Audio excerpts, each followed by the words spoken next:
여러분, 예수님을 믿는 것과 하나님을 믿는 것이 같습니까? 다릅니까? 다릅니다. 어떻게 다릅니까? 예수님을 믿는다는 말은 예수님의 생각을 믿는다는 말입니다. 하나님을 믿는다는 말은 하나님을 의지한다 이 말이에요. 하나님을 나의 최고 가치로 삼고 살겠다 이 말입니다. 그래서 그 방법론에 있어서 예수님의 가르침이 있습니다. 하나님 우리 아버지, 우리를 붙드셨나이다. 함께 말씀을 읽었습니다. 우리 가운데 역사하여 주옵소서.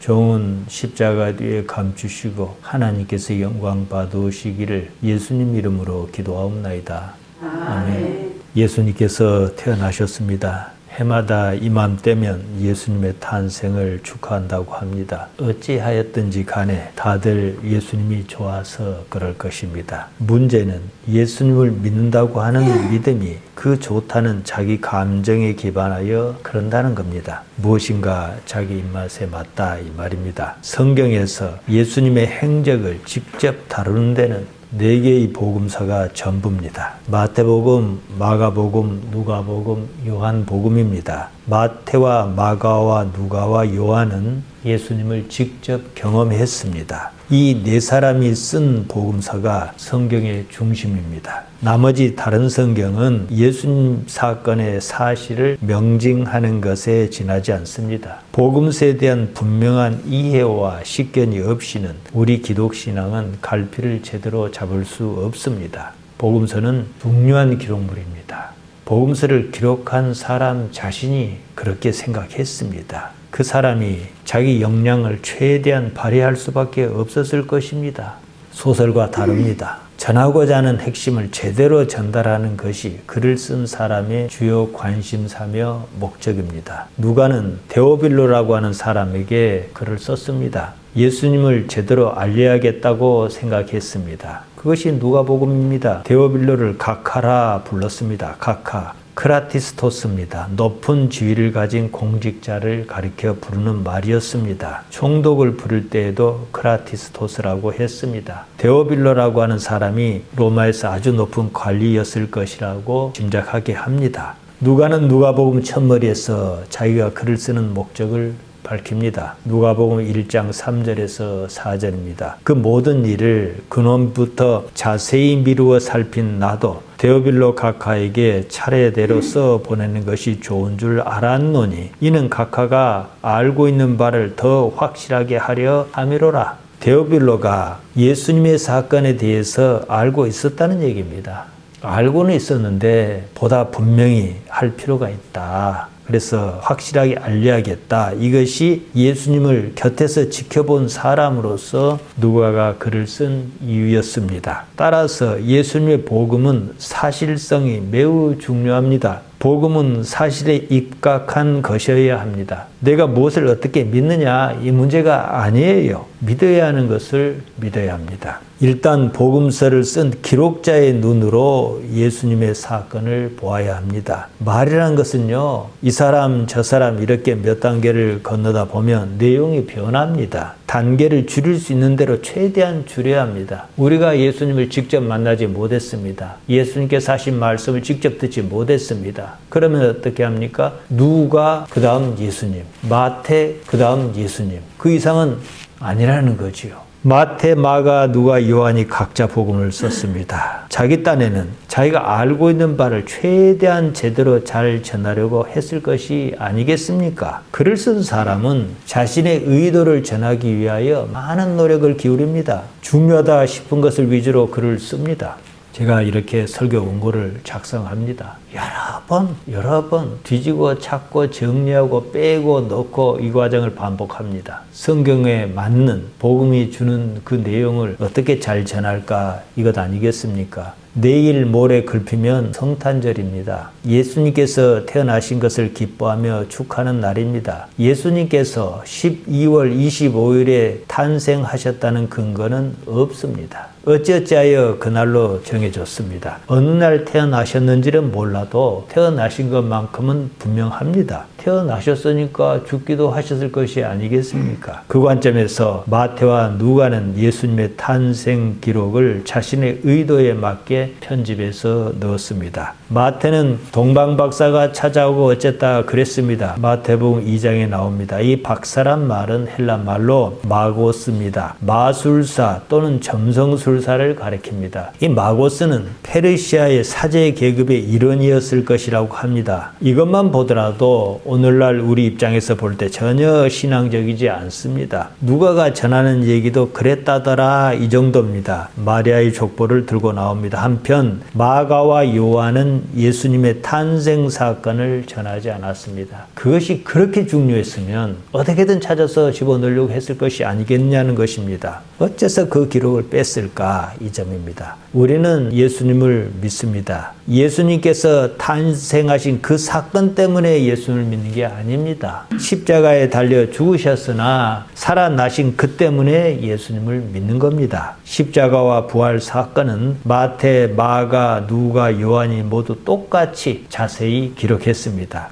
부활절입니다. 죽음을 넘어선 삶이라는 거예요. 예수님의 탄생을 기뻐하는 것은 좋은 일입니다. 그보다는 부활을 제대로 깨닫고 현실하는 신앙이어야 합니다. 해마다 반복적인 행사로 그칠 일이 아닙니다. 예수님을 믿는다는 말은 예수님의 생각이 옳다 여기고 거기에 따르겠다는 겁니다. 어떻게 사셨는지, 무슨 생각으로 사셨는지 나 자신도 거기에 따라 살겠다. 이것이 우리 기독신앙입니다. 오늘날 많은 사람이 예수님을 믿는다고 합니다. 그러면서도 예수님의 생각을 이해하려고 하지 않습니다. 그 생각을 헤아려 따르려고 하지 않습니다. 예수님을 믿는다면서도 결국은 무엇을 믿습니까? 자기 생각을 믿습니다. 자기 이 속에서 나타나는 영혼을 믿습니다. 알고 보면 종교는요, 그 추구하는 바가 아주 단순합니다. 제가 지난 시간에 말씀드렸습니다. 제가 또 불교 얘기를 자주 합니다. 불교가 추구하는 궁극적인 실천 목적은 도제입니다. 도를 깨치는 거예요. 그로써 이 세상의 얽매임으로부터 벗어나자, 자유롭자, 니르바나에 이르자 이것입니다. 종교가 추구하는 바가 잘 드러나 있습니다. 현실은 그렇지 않습니다. 수많은 사람이 절에 다닙니다. 깨달음을 얻고자 하지 않습니다. 이 세상의 얽매임에서 벗어나겠다는 사람이 그리 많지 않습니다. 그저 자기가 원하는 것을 이루겠다 합니다. 그렇다면 부처님이면 무슨 상관이며 예수님은 또 무슨 상관이야? 아니 그보다 삼신이면 또 무슨 상관이야? 거의 이 수준입니다. 자기의 소원을 이룰 목적으로 불상 앞에서 절하고 빕니다. 한국 불교는요, 달마에서 시작해서 육조 해능으로 이어지는 중국 선불교의 계보를 따릅니다. 선종과 교종이 있어요. 선종은 깨달음을 중시하고 교종은 가르침을 중시합니다. 중국 선불교에 매걸리는 큰 스승이 있습니다. 임재입니다. 임재록에 보면 살불살조라는 말이 있습니다. 부처를 만나면 부처를 죽이고 조사를 만나면 조사를 죽이라 그랬습니다. 부처와 조사가 오히려 깨달음의 장애라는 겁니다. 조사는 법맥을 이어받아 가르침을 계승하고 발전시킨 승려를 가리킵니다. 거의 부처 수준에 이른 사람이겠지요. 부처든 조사든 그 자체가 목적이 아니라는 거예요. 거기에 매이지 말라는 말입니다. 우리가 예수님을 믿습니다. 예수님 자체가 목적이 아니에요. 예수님의 생일을 해마다 지극정성으로 챙긴다고 해서 예수님을 믿는 게 아닙니다. 예수님이 좋아서 그럴 수는 있습니다. 그것은 순전히 자기 감정이요, 자기 생각입니다. 더구나 예수님께서 우리 눈앞에 계시는 것도 아닙니다. 예수님께서 그걸 추구하라고 하신 것도 아니에요. 자기 혼자 그런다 이 말이지요. 자기 혼자서 자기 감정에 빠지고서는 그것이 신앙인 줄 압니다. 신앙은 그런 식으로 퉁칠 수 있는 성질이 아닙니다. 예수님께서 원하시는 바를 행해야 합니다. 예수님께서 이리 말씀하셨습니다. 마가복음 3장 35절에 나옵니다. 누구든지 하나님의 뜻대로 행하는 자가 내 형제요 자매요 어머니니라. 하나님의 뜻대로 토 델렘마 투 데우. 하나님께서 바라시는 것을 자신의 삶에서 행하는 호의에요 이루는 것이 예수님께서 바라시는 바다 이 말씀입니다. 여러분 예수님을 믿는 것과 하나님을 믿는 것이 같습니까? 다릅니까? 다릅니다. 어떻게 다릅니까? 예수님을 믿는다는 말은 예수님의 생각을 믿는다는 말입니다. 반면에 하나님을 믿는다는 말은 하나님을 의지한다 이 말이에요. 하나님을 나의 최고 가치로 삼고 살겠다 이 말입니다. 그래서 그 방법론에 있어서 예수님께서 계신 거예요. 예수님의 가르침이 있습니다. 따라서 우리 기독신앙은 예수님으로 인해서 하나님을 믿는 겁니다. 예수님께서는 하나님께로 향하는 방법을 보이셨습니다. 그 길을 터 주셨습니다. 우리는 예수님을 따라 하는 겁니다. 대개는 이것을 생각하지 않습니다. 중요하게 여기지 않습니다. 그래서 뭐냐? 결국은 자기 관념을 믿습니다. 하나님에 대한 각자의 관념이 있습니다. 거기에 대한 자기 생각을 믿습니다. 자기가 바라는 바, 자기가 원하는 바, 그것이 이루어지기를 믿는 것을 믿음이라고 믿기에 이릅니다. 하나님께서 무엇을 바라시는가? 그것은 알 도리도 없고 고려하지도 않습니다. 그저 자신의 생각이 중요합니다. 하나님을 믿는다고 하면서도 사실은 자기 자신의 생각을 믿는 것이 현실입니다. 바울은 아브라함의 믿음을 거론했습니다. 갈라디아서 3장 6절에 보면 아브라함이 하나님을 믿음에 하나님께서 그 믿음을 의로 정하셨다 그랬습니다.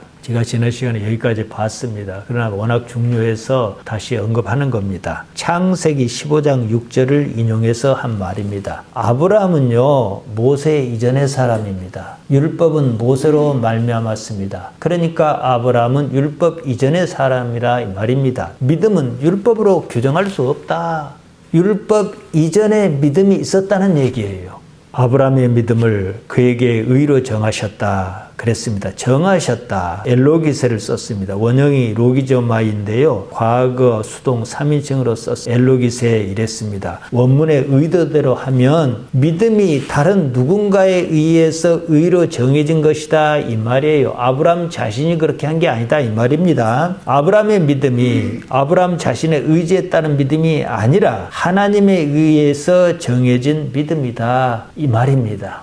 우리말은 이런 표현이 좀 약합니다. 물론 그래도 대충 의미는 통하긴 합니다만은 이쪽 말은 그런 것을 분명히 하고 있습니다. 아브라함은 자신의 삶을 열심히 살았습니다. 그 삶이 하나님께서 주신 것이라고 생각했습니다. 그저 하나님을 생각하고 살았습니다. 고향 땅 갈대아 우르를 떠난 것도 하나님을 생각하지 않았다면 있을 수 없는 일이었습니다. 그 거리가 수천 킬로미터입니다. 자동차가 있던 시절도 아닙니다. 살다 보니 무수한 일에 부딪혔습니다. 그 일만 보지 않았습니다. 하나님을 생각했습니다. 그러는 중에 무엇이 자기 속에서 생겼습니다. 그렇게 하여 생긴 그 무엇이 바로 믿음이다 이 말입니다. 결국에는 어쩌습니까? 하나님께서 말씀하셨다면서 아들 이삭을 번제로 바치려고 하지 않았습니까? 창세기 22장은 아브라함에게 있어 믿음의 완성을 가리키는 대목입니다. 하나님에 의한 아브라함의 믿음을 말하는 겁니다. 바울은 이 대목을 분명히 이해했습니다. 하여 아브라함에게 의로 정하셨다. 이렇게 말한 겁니다. 여기서 간과하지 말아야 한 것이 있습니다. 믿음과 의는 하나라는 사실입니다. 동전의 양면과 같습니다. 하박국 2장 4절에서요.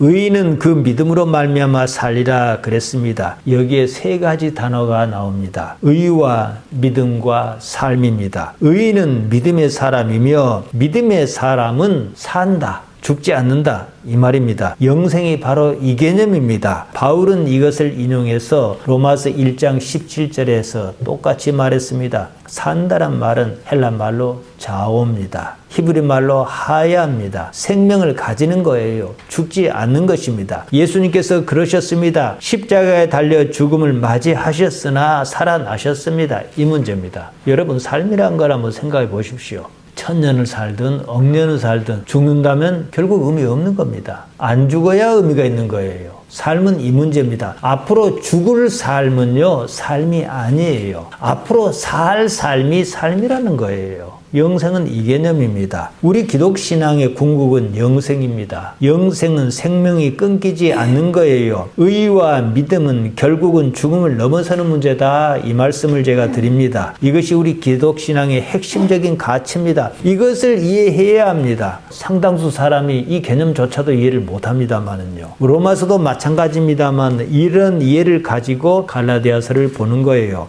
오늘날 한국 교회를 언급하지 않을 수가 없습니다. 믿노라 하면서도 정의는 팽개칩니다. 그런 믿음 아닌 거예요. 자기 믿음이죠. 공정과 상식을 대수롭지 않게 여깁니다. 목적을 위하여 수단과 방법을 가리지 않습니다. 정의롭지 않은 믿음은요, 쓸데없는 것입니다. 빌립보서 3장 19절에서 바울은 이런 말을 했습니다. 저희의 마침은 멸망이요 저희의 신은 배요 그 영광은 저희의 부끄러움에 있고 땅의 일을 생각하는 자라. 그들의 신은 하나님이 아니라 그들의 코일리야 위장이다 밥통이다 그랬습니다. 그들은 하나님을 섬기는 게 아니라 자기 이속을 섬긴다 이 말입니다. 그때나 지금이나 크게 다르지 않습니다. 지금 한국 교회가 영생을 바라고 추구하며 삽니까? 영생이고 무엇이고 그런 것도 없습니다. 그런 데는 관심 자체가 없습니다. 오로지 자기가 바라는 것을 이루는 것이 목표며 목적입니다. 성경에도 없는 희한한 가치를 추구합니다. 겉모습만 기독교입니다. 기독교 탈을 쓴 무교라서 그런 겁니다. 지금 보세요. 국정농단에 무교가 개입하여 있지 않습니까? 그런데도 교회는 무교를 배척하거나 탓하지 않습니다. 왜냐? 무교와 목표가 같기 때문입니다. 그러면 그것은 기독교가 아닙니다. 7절입니다. 그런즉 믿음으로 말미암은 자가 아브라함의 자손인 줄 알지어다.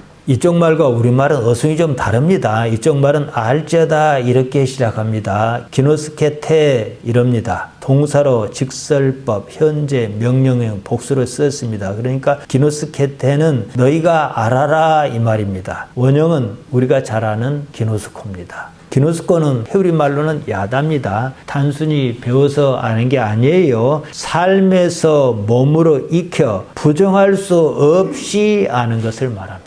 하여 이 말은 여자가 남자를 알다 이렇게도 쓰고요. 부부관계를 가지다 이렇게도 씁니다. 창세기 4장 1절에서 아담이 그 아내 하와와 동침함에 동침하단 말이 야답니다. 관계를 가진 거예요. 신약 성경에서는 누가복음 1장 34절에 나옵니다. 천사가 마리아에게 나타나 임신할 것을 알렸습니다. 마리아가 말합니다. 나는 남자를 알지 못하니 이랬어요. 여기서 알다란 말이 바로 기노스코입니다. 바울이 기노스케테 너희가 알지어다 이렇게 말한 말의 의미를 헤아릴 수 있어야 합니다. 삶으로 하나님을 생각하고 그로써 율법이 아닌 믿음으로 말미암은 사람이 아브라함의 자손인 것을 몸소 실감하라 이 말입니다. 삶에서 현실적으로 하나님과 관계를 맺는 그 가운데 하나님을 찾으라는 겁니다. 율법으로는 하나님과 이런 관계를 설명할 수가 없습니다. 우리가 누가 누구를 믿는다 그러면은 관계 속에서 생각하지 않습니까? 하나님을 믿는다 그러면 기본적으로 하나님과 어떤 관계냐는 것이 우선입니다. 관계가 없는데 어떻게 믿을 수가 있어요? 우리말은 이런 어감을 잘 살려내지 못합니다. 믿음은 이처럼 상과 직접적으로 결부하여 있습니다. 아브라함의 자손, 휴의 에이신 아브라함, 혈통이 아니라 믿음이다 이랬습니다. 우리는 이 말을 그대로 이해합니다. 갈라디아 사람은 그렇지 않았습니다. 우리는 율법이냐 믿음이냐 이런데 크게 괴리감이 없어요. 그거 뭐 따질 거 뭐 있느냐 이렇게 우리는 초월합니다. 그들은 그렇지 않았습니다.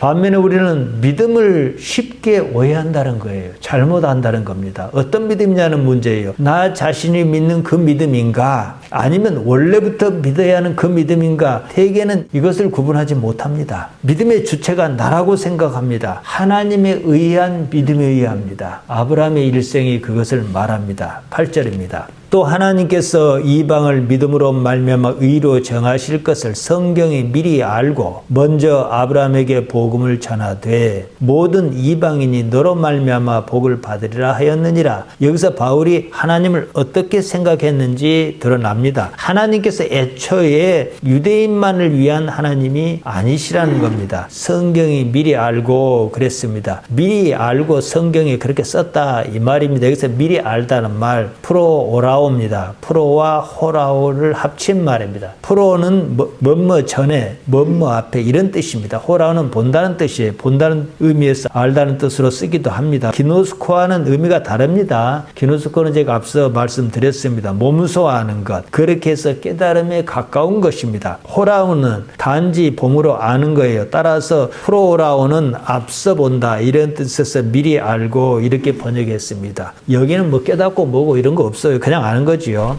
그럴 줄 알고 성경에 그렇게 나와 있다 이 말입니다. 의로 정하다 디카이오가 쓰였습니다. 이 말은 의롭다 올바르다는 뜻인 디카이오스에서 온 말입니다. 따라서 디카이오는 옳다 하다 의롭다 하다 정당함을 입증하다 이런 뜻입니다. 본문에서는 의로 정하다 이렇게 번역했는데요. 번역이 이상합니다. 이방 에드노스입니다. 이방인, 이방 민족 또는 이방 국민을 가리킵니다. 율법은 이방인에게는 없는 겁니다. 하지만 믿음은 유대인이든 이방이든 복음으로 말미암아 다 가능합니다. 율법은 없어도 상관없지만 믿음은 반드시 있어야 합니다. 유대인은 율법을 거쳐 믿음에 이르는 과정이 있었습니다. 아브라함은 율법이 없이 믿음에 이른 사람입니다. 이방인이 그렇지 않습니까? 율법은 유대인에게는 믿음을 가지는데 방해 요소로 작용했습니다. 율법은 믿음을 설명하는 수단인데 유대인은 오히려 거기에 매여 있었습니다. 성경이 먼저 아브라함에게 복음을 전했다 그랬습니다. 복음은 기본적으로 말입니다. 예수님의 십자가 사건을 가리킵니다. 아브라함에게 복음을 전했단 말은 십자가 사건과 같은 그런 일이 아브라함에게 있었다 이 말입니다. 예수님과 아브라함에게서 공통점이 무엇이겠는가? 믿음이라는 겁니다. 십자가는요 한마디로 자기 포기입니다. 이것을 보다 정확하게 말하자면 나를 버려 하나님을 얻고자 하는 그것입니다. 이걸 더 쉽게 말하면 하나님 때문에 나를 내던지는 거예요. 이 삶은 내가 살아도 내가 사는 게 아닙니다. 나는 그냥 살 뿐이고 나는 하나님께서 이 삶을 어찌 하시는 것을 지켜봅니다. 그렇게 나를 내던졌을 때 하나님께서 어떻게 하시는지 알고자 하는 그것입니다. 여기서 얻는 어떤 경지가 있습니다. 이것이 바로 하나님의 나라입니다. 자기 자신을 하나님께 내던지지 않고서 어떻게 하나님께서 어떻게 하시는 것을 알 수 있을까요? 불가능합니다. 당시에 아브라함에게는 율법이 없었습니다. 그렇음에도 복음의 가치가 그대로 살아 있었다 이것입니다. 우리가 아는 대로 아브라함은 갈 바를 알지 못하고 고향 땅 갈대아 우르를 떠났습니다. 이것저것 다 떠나서 봅시다. 하나님이 아니었으면 그럴 수 있었겠는가 이 말입니다. 당시에 아브라함이 하나님을 어떻게 인식하였는가 우리로서 알 수가 없습니다. 다만 갈 바를 알지 못하고 고향을 떠나야 할 정도의 무슨 충격적인 일이 분명히 있었을 것입니다. 막상 고향을 떠나자 생존의 문제에 직면했습니다. 그런 삶에서 하나님을 인식했습니다. 죽을 똥 했는데 살아났다는 말이에요. 자기는 항상 하나님을 생각했어요. 그렇다 그러면은 하나님께서 이 상황을 면하게 해주셨다 이렇게 믿을 것이 아니겠습니까? 그 결과가 창세기 22장에 그대로 나타납니다. 이삭을 모리아 땅의 한 산으로 가서 번제로 바치려고 했던 사건이 그것입니다. 자기라는 것이 사라지지 않으면 있을 수 없는 일입니다. 이것이 믿음이라는 겁니다. 너로 말미암아 여기서 너는 1차적으로 아브라함을 가리킵니다. 궁극적으로는 예수 그리스도입니다. 아브라함의 믿음이나 예수 그리스도의 믿음이나 그 본질은 같습니다. 예수 그리스도의 십자가 사건은 보다 극적인 면이 있습니다. 두말할 나위 없이 믿음을 분명하게 한 사건이었습니다. 앞서도 말씀드렸습니다. 아브라함의 사건이든 예수님의 사건이든 여기서 핵심은 자기를 버렸다는 겁니다. 자포자기가 아니에요. 무작정 자기를 버리는 게 아닙니다. 하나님 앞에서 하나님을 생각하고 자기를 내려놓는 겁니다.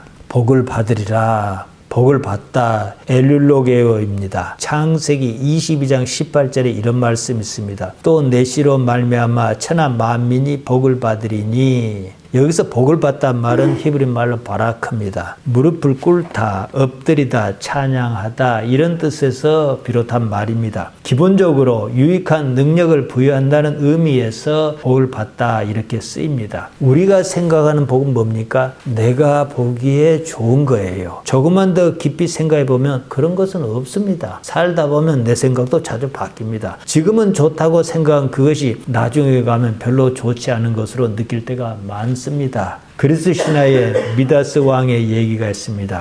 손만 대면 모든 것이 황금으로 변하기를 바랐고 그런 복을 받았습니다. 손이 닿는 것마다 모두 황금으로 변했습니다. 먹을 것을 먹지도 못하고 황금으로 변한 것을 어떻게 먹겠습니까? 심지어 자기 딸까지도 황금으로 변했다는 얘기입니다. 그래서 다시 열심히 빌어가지고 그 복을 포기했다 이 얘기예요. 우리나 미다스 왕이나 다를 게 없어요. 우리가 생각하는 복은요, 결코 이 범주를 벗어나지 못합니다. 결국은 물러야 하는 거예요. 따라서 복은요, 반드시 하나님으로 말미암은 것이어야 합니다. 9절입니다. 그러므로 믿음으로 말미암은 자는 믿음이 있는 아브라함과 함께 복을 받느니라. 복 율로게오입니다. 앞서 8절에서 복은 에눌로게오입니다. 거기서는 장소나 시간 등을 나타내는 n이 붙었습니다. 율로게오는 좋다는 뜻인 유와 로고스에서 유래했습니다. 로고스는 기본적으로 말이나 진술을 뜻합니다. 따라서 율로게오는 무엇에 대해서 좋게 말한 거예요. 이런 의미를 종합하면 복이라는 것은 하나님으로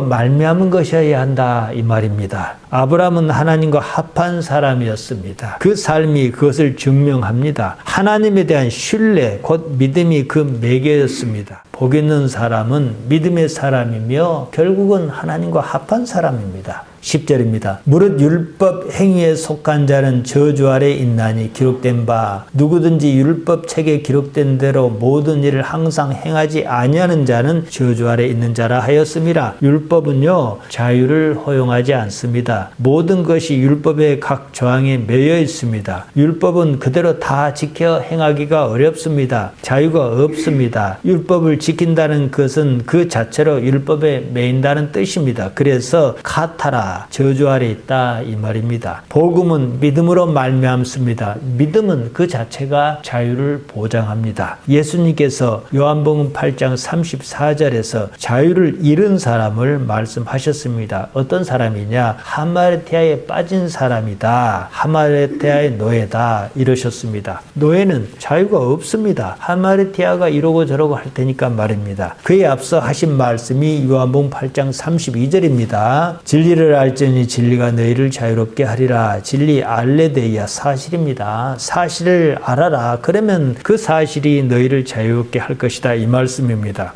여기서 말하는 사실은요 다름 아닌 복음을 가리킵니다. 예수님의 복음은 알레데이아 사실이며 그 사실이 엘류데리아 자유를 준다 이 말씀입니다. 11절입니다. 또 하나님 앞에서 아무도 율법으로 말미암아 의롭게 되지 못할 것이 분명하니 이는 의인은 믿음으로 말미암아 살리라 하였음이라.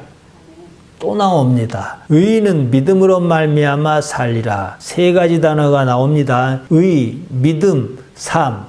의와 믿음과 삶은 하나입니다. 디카이오 시네와 피스티스와 조에는 결국 같습니다. 우리는 의로워야 하고 하나님께서 주신 이 삶을 믿어야 하며 그 결과 삶, 그것이 영생이라는 겁니다. 지속하지 않는 삶은 살아도 사는 게 아닙니다. 살아봤자 죽을 것이니까 말입니다. 불의와 불신과 죽음은 같은 것입니다. 12절입니다. 율법은 믿음에서 난 것이 아니니 율법을 행하는 자는 그 가운데서 살리라 하였느니라. 우리 번역성경에는 대, 알라 이런 말이 빠졌습니다. 그러나 다른 한편으로 이런 뜻입니다. 이것은요 11절과 반대 개념 때문에 이 말이 있는 겁니다. 앞절에서 의인은 믿음으로 말미암아 살리라 이것과 분명하게 대조를 이룬다는 뜻입니다. 율법에 매이든 말든 율법은 지키면 그만입니다. 제대로 지킬 수 있느냐 이것도 문제지만 그보다 더 큰 문제가 있습니다. 결국은 지키지도 못하고 만다는 거예요. 여기서 변명과 외식이 일상적으로 나타납니다. 대제사장 그러면 대단히 좋은 사람이어야 하는데 여러분이 그냥 외식 이런 느낌이 들지 않습니까? 못 지킬 것을 가지고 지키는 척 하다가 결국은 안 지키면서 거짓말하고 변명하고 외식하게 이르기 때문에 그렇습니다. 이 구절에서 주의할 점이 있습니다. 율법을 행하는 자는 그 가운데서 살리라 이 말입니다. 율법을 행함으로 살 수 있다 이 말이 아닙니다. 율법을 행하기만 한다면 그 가운데서 산다 이 말이에요. 그럴 수 있겠느냐? 율법을 지킴으로 살 수 있다고 생각한다면 그렇게 하라는 거예요.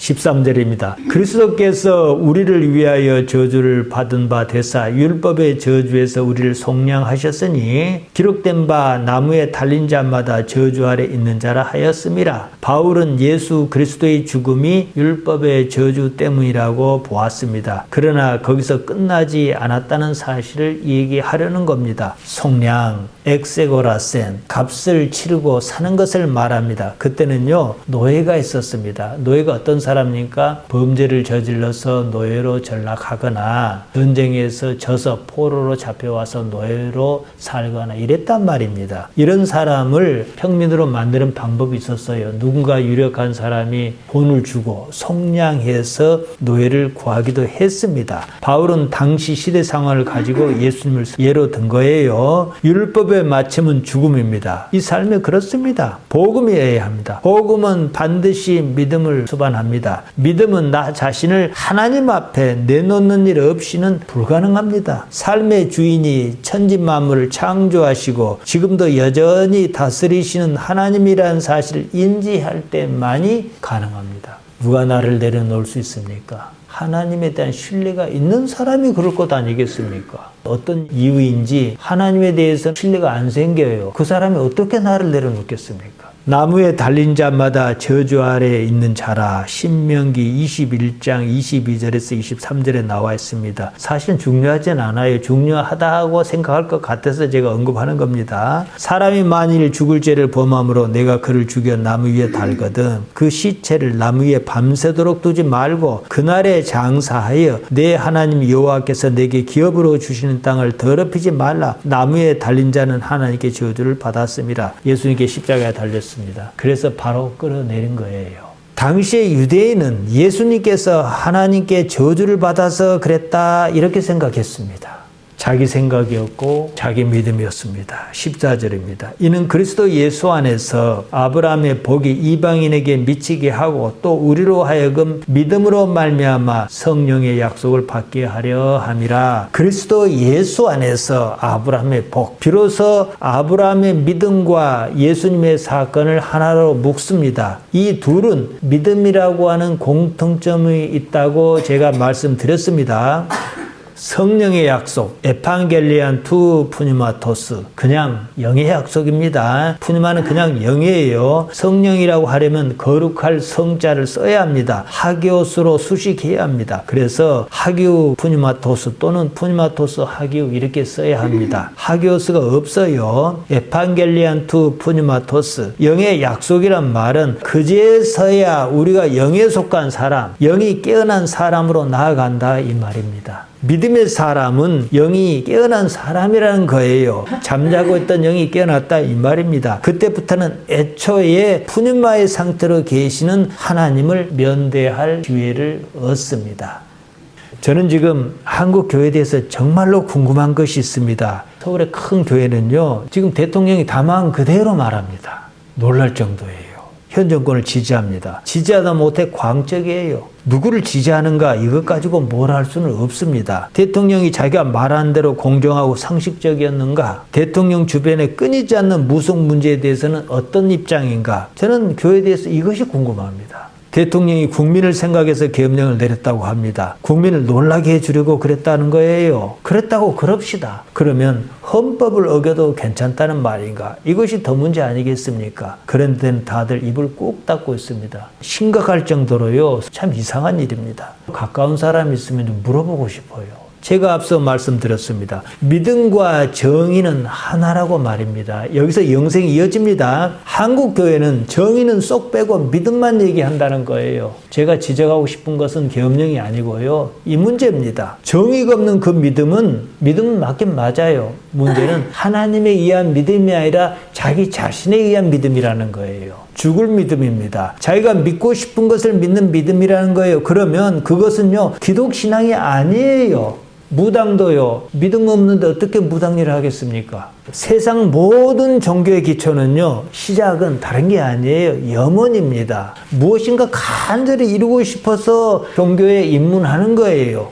근데 그것이 끝끝내 그리 간다면 기독교일 수가 없는 거죠. 천문학자 칼 세이건이 이런 말 했어요. 믿는 사람에게는 그 어떤 것도 설득시킬 수가 없다. 그들의 믿음은 증거에 기초한 것이 아니라 믿고 싶은 간절한 필요에 기초한 때문이다. 이랬습니다. 지금 한국 교회는요, 자신의 염원, 믿고 싶은 것에 매여 있습니다. 복에 대한 관념이 하나도 바뀌지 않았습니다. 처음부터 그 종교가 지닌 가치를 추구하겠다는 사람은 사실 없어요. 복받아 잘 살아보겠다. 얼마나 복이 간절했으면 교회를 찾고 그랬겠습니까? 그렇게 교회를 다니다 보니까 이것이 아니구나 싶은 이런 것이 있어야 하는 거예요. 결국에는 영원한 삶을 바라고 추구하는 쪽으로 방향이 바뀌어야 합니다. 자신이 믿는 그 믿음을 넘어서지 못하면 그 종교는 기독교 모습을 띤 자기 중심의 신앙, 또 다른 무속 신앙일 뿐입니다. 나는 본디 나 스스로 지킬 수가 없어요. 지구상에 수십억의 사람이 살고 있습니다. 살고자 하지 않는 사람이 하나도 있는가 말입니다. 삶은 살고자 해서 사라지는 그런 문제가 아닙니다. 누구나 다 잘 살고 싶어 합니다. 누구는 노력하지 않아서 잘 살지 않은 게 아니에요. 여러분, 믿고 싶은 것을 믿지 말고 바로 이 삶에 지금 여기에 함께 하시는 하나님 아버지를 믿으시기 바랍니다. 기도하십시다. 하나님 우리 아버지, 우리의 연약함을 붙들어 주옵소서. 하나님만이 우리의 본디 가치며 영원한 가치인 줄 압니다. 우리를 지켜 주옵소서. 예수님 이름으로 기도하옵나이다. 아멘.